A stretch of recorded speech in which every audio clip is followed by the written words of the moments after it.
Good morning, everybody, and welcome back. I hope you enjoyed your sunny weekend and wanted to give a big thank you to Noah, who provided us with this week's beautiful banner. I can't believe that we're starting week 6. It's been such a rush, but really exciting to see you do so well under so much pressure in a really fast-paced class. Thank you to those of you who've been reaching out with questions or just needing some support, extra motivation and enthusiasm. At this point in the semester for the 8-week class, it really comes down to kind of just a time crunch, really wrapping up things as we continue to kind of push our learning even further. So we've got about 3 more full weeks, and so hang on tight. You're doing so well. Really finish strong by listening closely to the last few steps of our semester. This week is going to be really exciting because we're going to be kind of tying up our unit on analyzing, thinking about connections between our cultural issue and another object beyond ourselves. And then moving into what we're going to be thinking about in the final project is a chance to write an op-ed or an opinion piece using that cultural issue, bridging our ideas once more, even a step farther away from our experience into a public sphere, asking that we present something persuasive, an opinion piece based upon our cultural issues, to a public audience.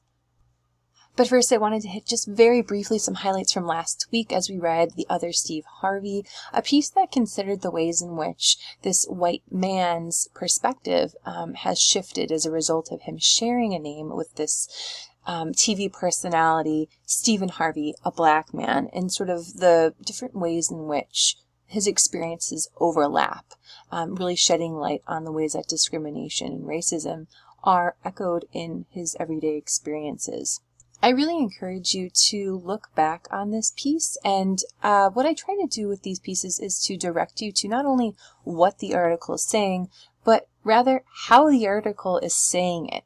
And so oftentimes alongside your wonderful comments, I'll post things like, the beginning here is called a mise en scène. It begins right in the middle of things, and that's a rhetorical technique to draw the reader in. What does it mean? It does only happen on the telephone. We don't know what that means until we read on, and so that's a way, in other words, to draw a reader in. You'll see I make another comment here about the strategy of using a sentence fragment. It turns black. It's set aside both visibly on the page, but also syntactically as a sentence that's not a sentence, is actually a stylistic use of a fragment. Here there's a piece of evidence about what he hears on the telephone. He explains how he has this conversation with this woman, and she says, "I just love that man." The voice on the phone once added, "He's something."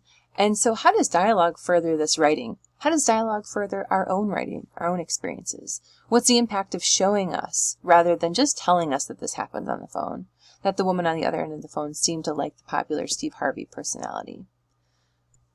One other feature that you picked up on so nicely is thinking about the organization. Have we ever thought about taking our writing and placing it into some discrete chunks with titles and subheadings? Here, Steve Harvey does. What do we think about these seemingly disparate separations of the essay into different chunks with different names of people? The Other Steve Harvey. Nikto, you did such a wonderful job. I wanted to point out one of your comments, especially thinking about artifacts in this writing. How do artifacts help further this cultural issue? And you said that the author actually uses his name as an artifact. He describes the small but infuriating chore he's had thus far in his life just based off of his name.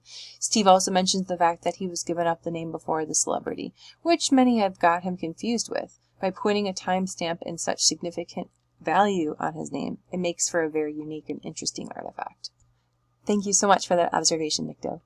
Shelley, I wanted to point out, also noticed that Harvey uses the interview of the president as an artifact to form connections between the situation of Trayvon Martin, how the population reacts to African Americans, and how he is also a culprit of this racism.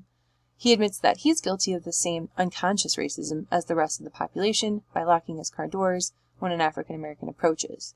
I think using this piece gives a greater understanding that many are guilty of this, given that the president spoke about it so publicly. Absolutely, and not only does he use this Barack Obama speech as a means of describing what's happening, he bookends this whole conversation with Obama's voice. And what's really great is that when he's analyzing the speech, he's sure to give directions in terms not only of what Obama's saying, but how he's saying it in terms of his physical gestures.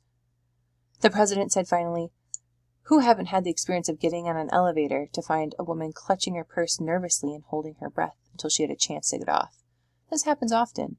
At the phrase clutching her purse, the president pulled his hands close to his body, reenacting the frightened woman's gesture, becoming her briefly, as he remained, by reason of his skin color, the object of her fear. Susie, I also wanted to highlight something you said about an object being a hoodie. Harvey started off by sharing a personal experience about the artifact a hoodie is to later reintroduce the story of Trayvon Martin. The hoodie is used as a muse to focus on a larger scale of racism in the U.S. and with police brutality that resulted in a lost life of Trayvon because he was wearing a hoodie. So thank you so much. Really spot on in terms of these observations. One final object that he brings up is this racist Valentine's Day card, an artifact that becomes the writer's foundation of bias. It represents the moment he could have begun to perceive that darker skin tone indicated a human was different. And so thank you so much, Joseph, for pointing this out. Really, Steve Harvey has so many artifacts then built into this one piece of writing. You don't have the space to really do more than one artifact, but I just wanted you to see how the range of these primary objects, a hoodie, a postcard, a speech, can really help undergird a larger meditation on what it means to be white, what it means to be black in contemporary America, United States of America. Thank you so much for your work on this piece, and please feel free to revisit at your leisure. As we continue our work on artifact analysis this week, please remember that I would like to have your final drafts by Friday. In the in-between time, I encourage you to sign up for a time to talk with me about your artifacts and your drafting as you're completing it. Just a really brief 20-minute conference is all I'm asking for. I'll give you 10 points for extra credit if you want to meet with me. And I have enough different times, both the morning AM and the PM, so hopefully that'll work for some of you. I understand if some of you are not able to, but I just wanted to let you know that I'm opening myself up to you to let you really have a conversation, to let me meet with you, try to answer any questions, and perhaps give you some really specific, tailored advice on your own writing. So to access that, you just click on my Zoom link. I'm also free to chat if you're somewhere that you can't speak out loud but would like to, chat about your paper. I can pull it up on my computer and we can do a quick chat that way. It does take a little bit longer to type back and forth, but I'm really willing to entertain that form of conversation as well. All you have to do to sign up is to click on the link for this calendar, and I've given you access, edit access, so the link is down here. Once you open this up, you can feel free to, I've made sort of minimize the other weeks, but feel free to add your name in here. Now, while we're busy with our artifact analysis, I do want to keep us moving on our final project.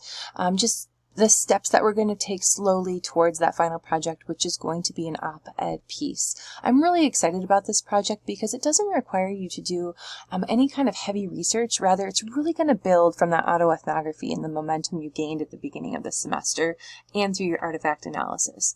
So this week, what we're going to be looking at is working on your artifact analysis final draft alongside reading one article and posting one ePortfolio page.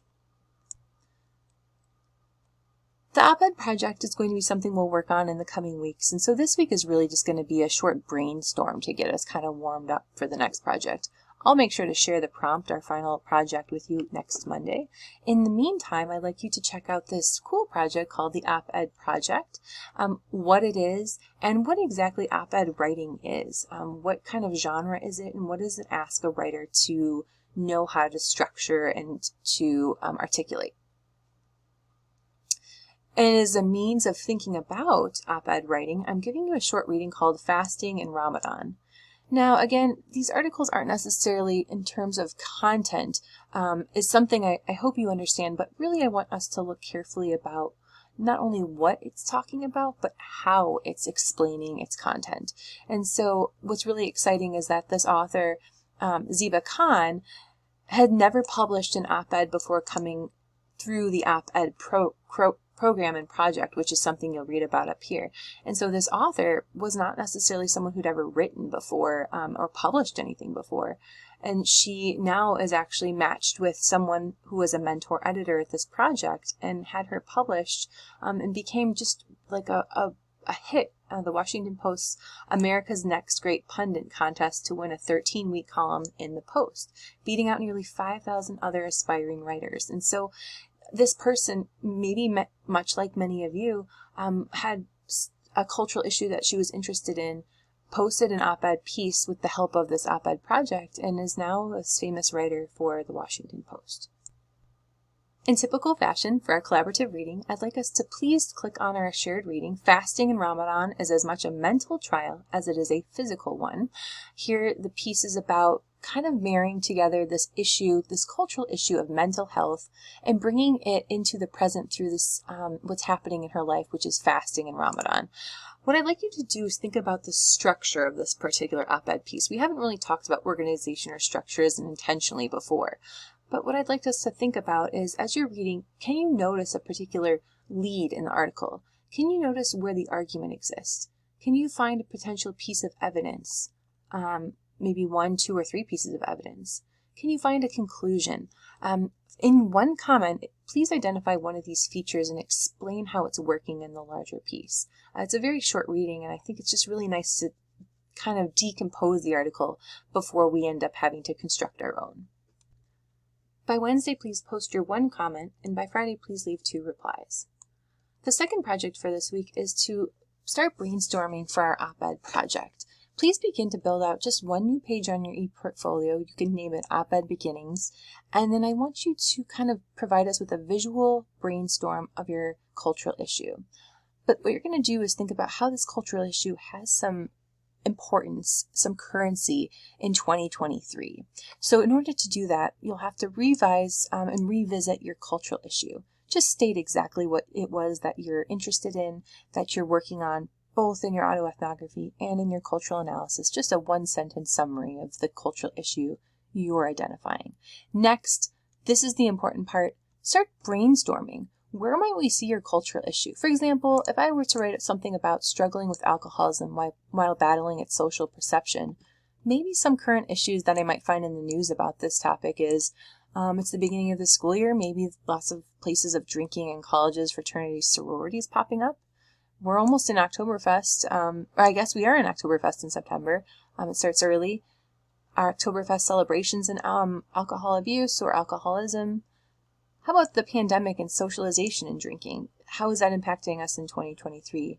What about keywords addiction, alcoholism, drugs in 2023? These are all search terms, and seeing what will pull up in terms of news. Anything that strikes our interest, something that's happening right now that involves both our cultural issue and something happening in the wider world. So as I did that, I came up with 1 article. One of the news articles was titled Sober Curious Movement in Chicago. I wanted to find something that was local. I live around in St. Charles, close enough to Chicago, and this is something I wanted to read about. Currently, I can't see the rest of this article, but it's called The Sober Curious Movement. And what it talks about is this new movement in Chicago and New York that is interested in gathering and socializing, but the people in that community don't actually drink together alcohol. And so I think it's a really important source, especially for someone thinking about addiction and socialization and alcohol, something that's happening now in our current location. Is this current news source credible? Let's make sure that the source that I found, Chicago Tribune, is an okay source to use. Of course, the Chicago Tribune's pretty well known, but I have this cool media bias chart. And what I'd like you to do, maybe you'll pull up a news article by a source you're not as familiar with. You'll go to that source and you can click on, type in the name of your source over here.